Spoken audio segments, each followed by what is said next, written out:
How are you? Good? Ready for Snowmageddon? Question is, are we going to get it today or not? We were supposed to get a bunch of snow last week and we didn't, but... Well, come on. Hey, that's for later. The shots are coming. Jeez. No. Thank you all for being here. Republicans are making America secure and competitive. This week, we will pass two bills, one that could help deport illegal aliens who threaten our security. The other will reverse some burdensome regulations.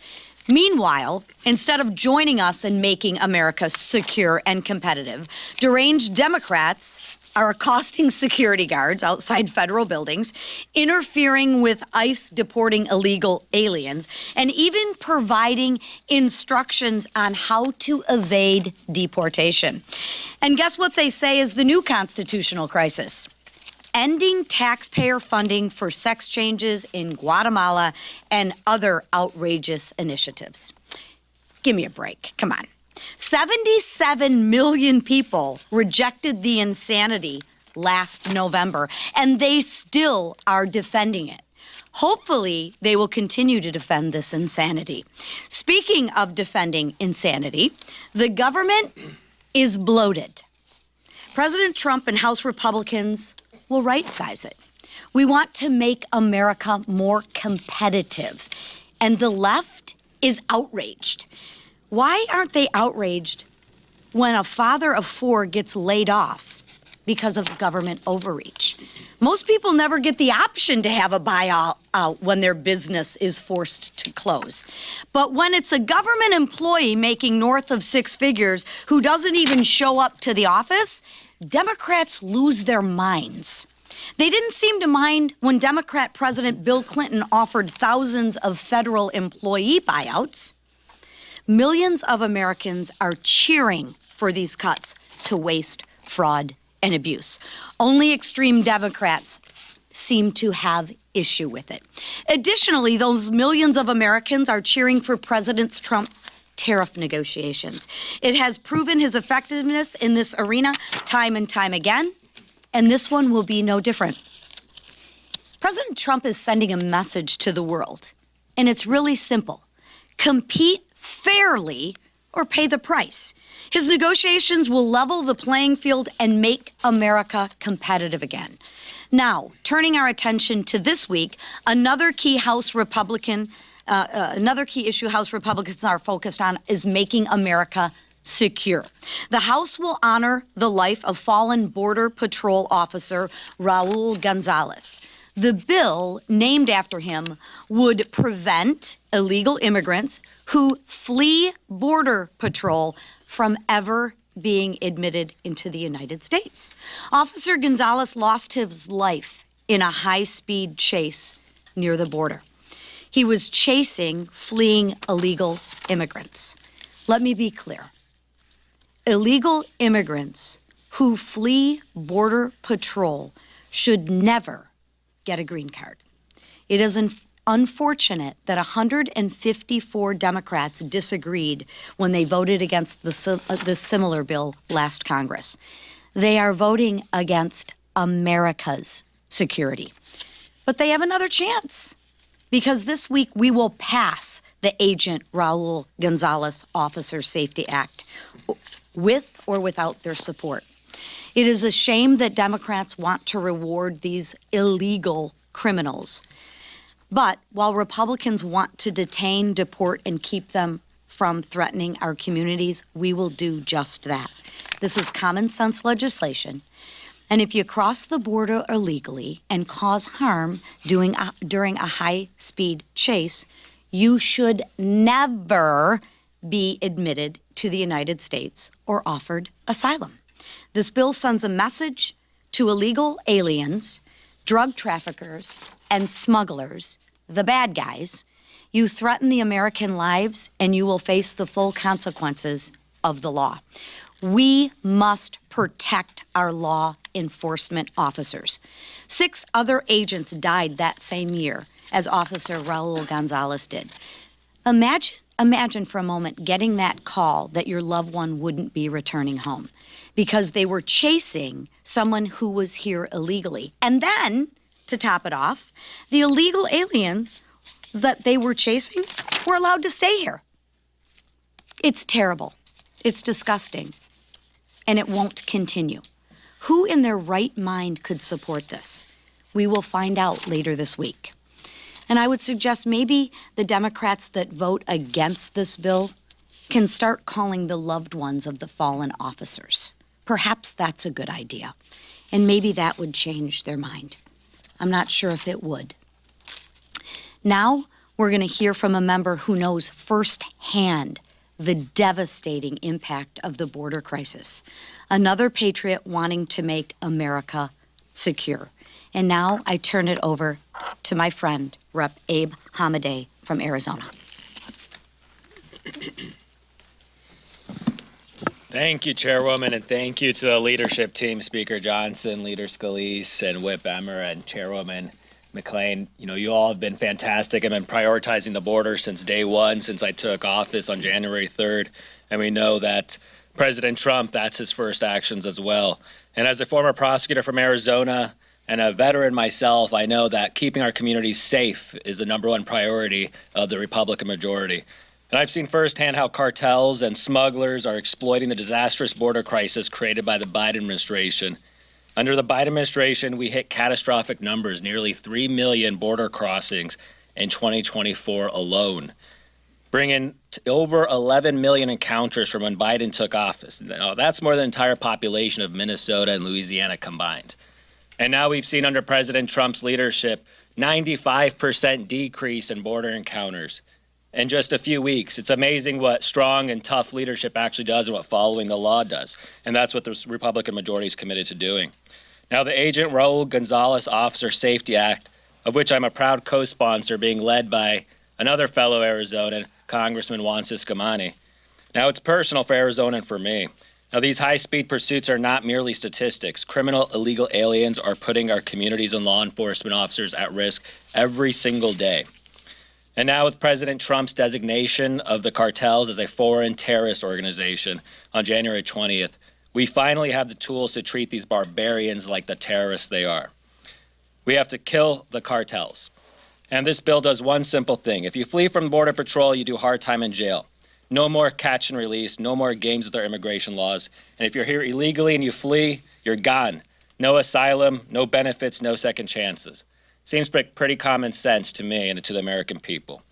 Now, that's exactly what the American people asked for in November when they voted overwhelmingly for Republicans. Now, this bill passed with bipartisan votes in the last Congress, as the chairwoman recognized. And there's no reason it shouldn't receive even more support this time. And it probably will. It probably will, because the Democrats got shellacked on November 5th, and now they want to stay relevant. So they're trying to act a little bit more moderate than they truly are. But we've seen under their direction leadership that they created this border crisis. And for too long, so many in the media try to paint it as Republicans are being racist by calling it an invasion. We understand that it was an invasion. And that's exactly why President Trump, this Republican majority, is focused on fixing it very quickly. Now, the American people are demanding action on the border crisis we inherited, and that is exactly what House Republicans are doing to fix it. Thank you. Thanks, Abe. $20 million for a Sesame Street show in Iraq. $1.5 million to promote LGBT advocacy in Jamaica. $2 million for sex changes and LGBT activism in Guatemala. $1.5 million to advance diversity, equity, and inclusion in Serbia's workplaces and business communities. The list of absurdities bankrolled by hardworking U.S. taxpayers goes on and on. But no more. President Donald Trump is delivering on his promise to shake up the status quo in Washington by ensuring the federal government is accountable to the American people who actually fund it. Through DOGE, millions of wasted and mismanaged taxpayer dollars have already been exposed, and countless inefficient and unnecessary government positions have been identified. And they're only just beginning. What they've uncovered so far is shocking. And this is, again, only the beginning. As DOGE continues to root out waste, fraud, and abuse within our federal government, our House Republican majority stands ready to ensure that our laws follow through on the mandate given to us in November to do the same. Meanwhile, Democrats in Congress are threatening to shut down the government over policies they simply do not like. One senator even claimed the accounting of the federal government's spending abroad is a constitutional crisis. This is delusional. The Democrat Party's tantrums are exactly why they hold no majority in Congress and their candidate is not in the White House. DOGE is rightly pulling back the curtains that have been closed for years, and the outrage we are seeing across the aisle is baffling but not surprising, given their record of mismanagement of taxpayer dollars. Americans see DOGE for what it is, a promise made and a promise kept. That's why President Trump's approval rating during his first 3 weeks in office have surpassed all expectations. The golden age of America is here, and we're just getting started. With that, our leader, Steve Scalise. Thank you, Whip. We are just getting started, and it's a new day, and you're already seeing the benefits of President Trump's aggressive approach towards turning Washington back to the people, standing up for the people of this country that have been beaten down, that have been struggling under the failed policies of Joe Biden and Kamala Harris for the last 4 years. And it's been at a rapid pace.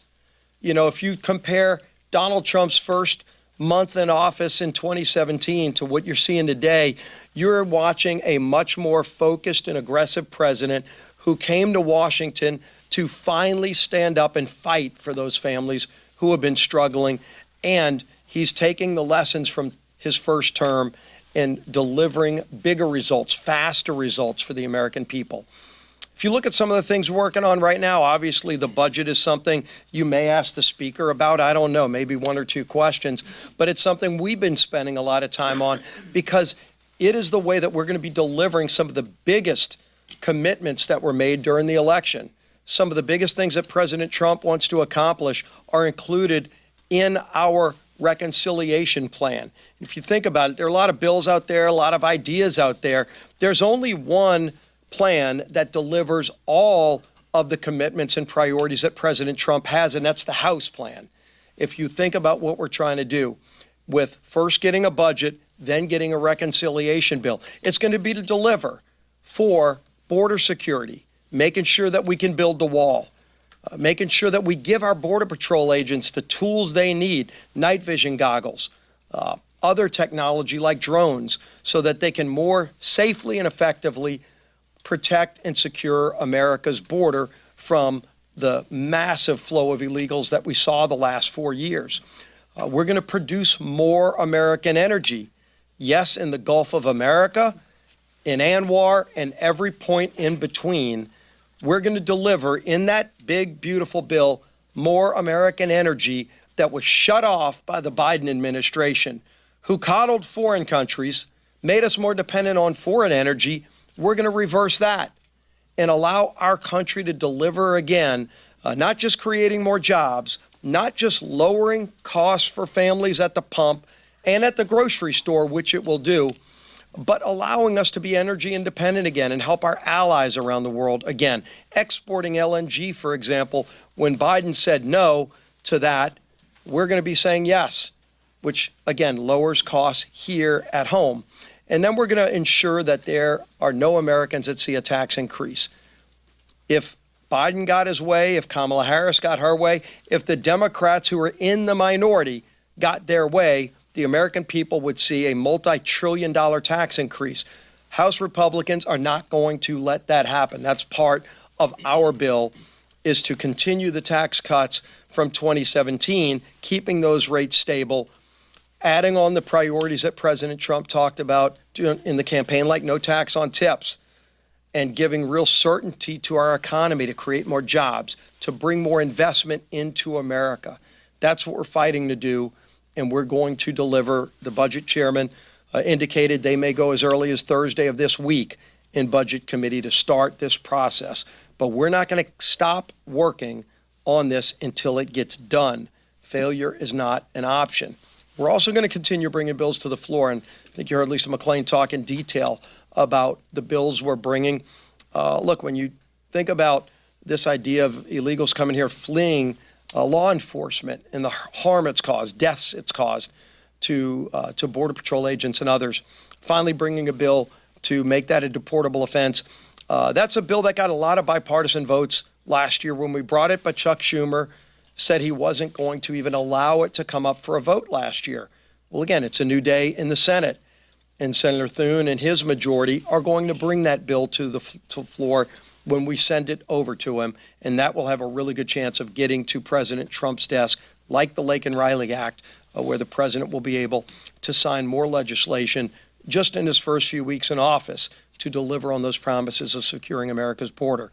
The man who's been leading our efforts and working closely with President Trump to get this agenda moved forward is our Speaker, Mike Johnson.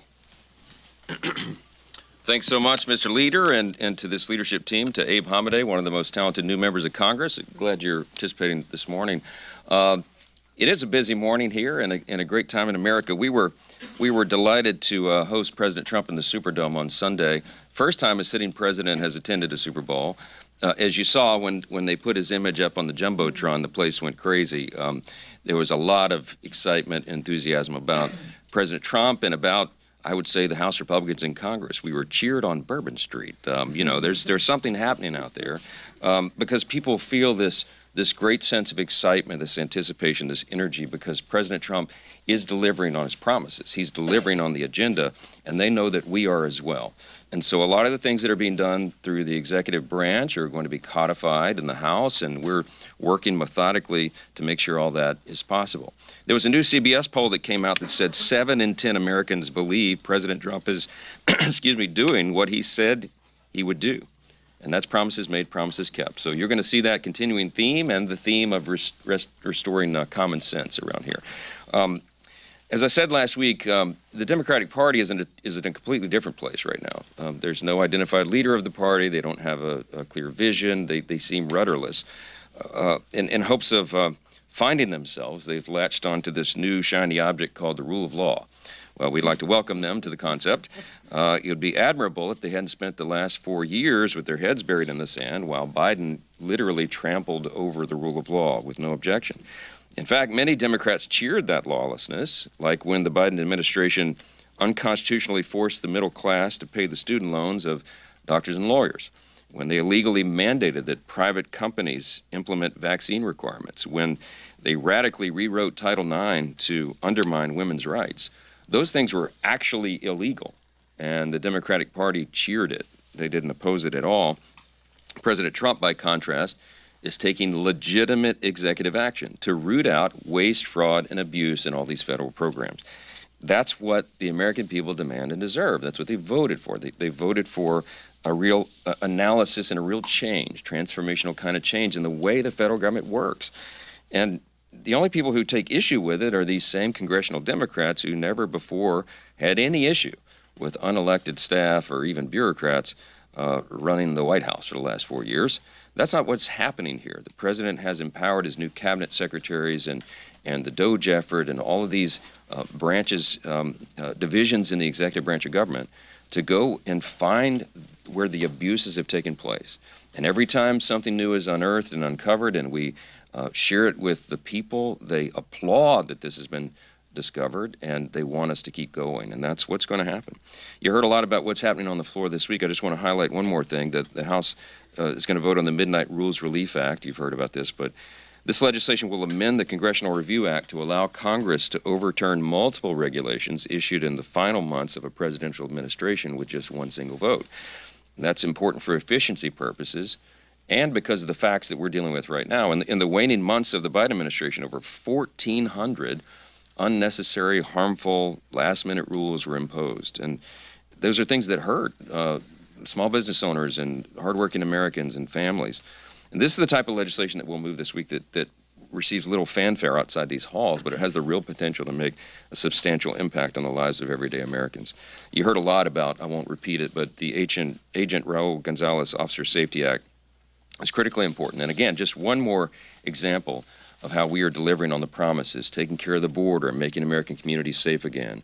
We're going to be unleashing American energy dominance again and restoring our stature on the world stage, peace through strength, and all the things that make America strong and secure. And I'm delighted that we have a commander-in-chief who's leading that charge, and it is a great delight to see him applauded all around the country, everywhere he goes, including at the Super Bowl. So I'll take a few questions this morning. Jeff, line 4. Mr. Speaker, this relates to the budgeting process and your statement that the Democrats have failed to engage in any meaningful conversations over the past few days. I was reading an article that quoted Jim McGovern as saying, well, first of all, you are full of blank, you can fill in the blank, a liar and a total shill for Donald Trump and Elon Musk. I've covered you for more than a decade, dating back to your time in the Louisiana legislature. Never heard anybody say anything like that about you, ever. And I wondered if you had a reaction to that. Bless his heart. Look, the Democrats are flailing, okay? I get it. They've engaged in some pretty crazy rhetoric over the last couple of weeks, and you know, we're going to shut down the city, we're at war, I mean, you know, we're going to fight them in the streets, and you've all seen that covered. It's because they're kind of in panic mode in the party over there. They don't really, as I noted, they don't really have a vision or a strategy. They don't really have a leader. They don't, you know, their platform has been openly repudiated by the American people in the election outcome, and so they're really in a tough spot. And so what people tend to do in politics in that way is they lash out at leaders on the other side. I don't take it personally. I don't think he can back up a single thing he said. What we're doing is delivering on the mandate that the American people gave us. Remember, President Trump got 77 million popular votes, and the House Republicans got 74.8 million. It's the highest popular vote total that we've ever received in the House Republicans in this chamber, and we are executing on that mandate. And I'll tell you what we're doing is widely applauded by the American people because they see the results and they see the restoration of common sense and they see that this thing is moving in the right direction. There's a real energy and hope and anticipation out there, and it was not just people from Pennsylvania and Kansas, you know, that were at the Super Bowl, or Missouri, or any other state that was there. People from all over the country were there, and Louisianians, and it was a great sort of microcosm of the country, just out in the streets in New Orleans, just enjoying it, and everywhere, people are saying that they're really excited about what they see happening in Washington. That doesn't happen very often around here, you all know. And so we're a part of that. We're excited about it. And when you're making big change, it ruffles some feathers. But this is positive change. It's good change for the country, and we're excited to be a part of it. So, yeah. Chad, I'm sorry. And I won't ask you about the weather forecast. Okay, good. You talked about codifying some of these things that they're doing in the administration. Will we see some of that codification in the CR or spending round in mid-March, or will we see that come the fall round? Well, the reconciliation process is where you're going to see the lion's share of that, and it is by design. I mean, everybody knows how it works. The reconciliation process is effectively a partisan a mechanism. It shouldn't be. I mean, what we're going to be doing are things that are great for every American, and we would hope that some Democrats come along with us on it. I hope they will.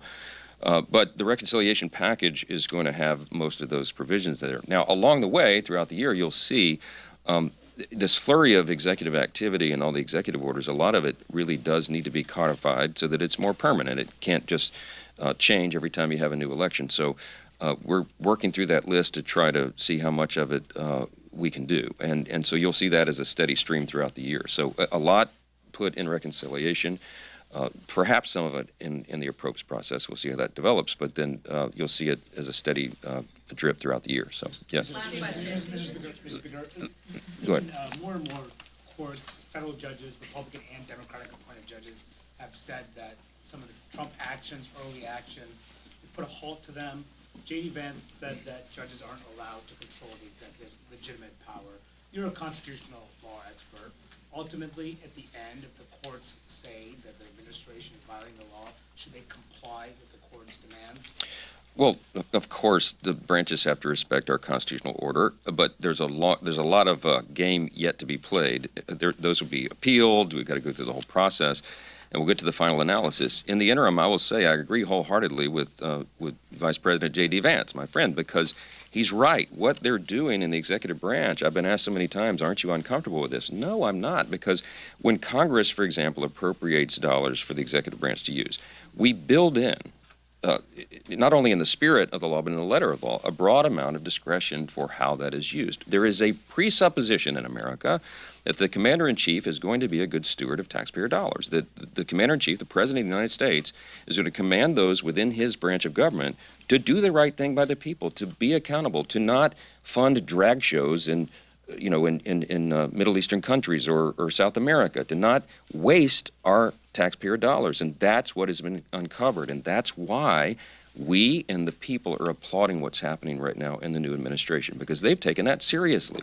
And they're doing it. The forensic audits, effectively, that Doge and Elon Musk are leading. I met with Elon yesterday about this to get an update. And to me, it's very exciting what they're able to do, because what Elon and the Doge effort is doing right now is what Congress has been unable to do in recent years, because the agencies have hidden some of this from us. You know, there's a lot of oversight activity that goes on around here all the time, you all know, but when duly elected representatives of the people request information to find all of these abuses and it's not turned over to us, what it takes is an actual audit of the systems and the files themselves that are often hidden from Congress. That's what you're seeing right now. And that's why this is so exciting. They're uncovering things that we have known intuitively have been there, but we couldn't prove it. Now the proof is being provided, and no one can argue the counter to that. So stay tuned. There's a lot more to come. And I think the courts should take a step back and allow these processes to play out. What we're doing is good and right for the American people. What Doge is doing is making sure that your taxpayer dollars, all of us, are spent in the way that they're intended to be spent, and that they're in America's interest, and they're financially responsible with the precious taxpayers' money. We have a $36 trillion federal debt, and we have got to get a hold of these things. You're going to see it reflected in the reconciliation package that comes forward. You're going to see it reflected in appropriations as we go forward, and you're going to see it in these efforts to cut the waste, fraud, and abuse. And we think the final number on that is going to be substantial and a game changer in Washington and for the country. So we'll have a lot more questions and answers, I know, as the week goes forward. But I'll just tell you. Can you guarantee that under any proposal, Medicaid would not be on the chopping block? No, look, Medicaid has never been on the chopping block. What we're talking about is finding it's non-benefit related reforms to the program, right? Medicaid is infamous for fraud, waste, and abuse. I mean, by some estimates, large percentages of the dollars that are allocated there are wasted and stolen. And so we do right to go into those programs and find that and show the people what's happened and make sure it doesn't happen again. And if you eliminate fraud, waste, and abuse in Medicaid, you've got a huge amount of money that you can spend on real priorities for the country. And if you make sure that people who are able-bodied workers, men under the age of 40, for example, who have rolled on to Medicaid and gotten on through the expansion and need to be working, if you add work requirements into Medicaid, it makes sense to people. It's common sense. Little things like that can make a big difference, not only in the budgeting process, but in the morale of the people. Work is good for you. You find dignity in work, and the people that are not doing that, we're going to try to get their attention. So everyone needs to take a deep sigh of relief and understand that we're not going to harm any Americans with this. What we're doing is the right thing by the people, and we're excited to be a part of that. And that's what you're going to see roll out.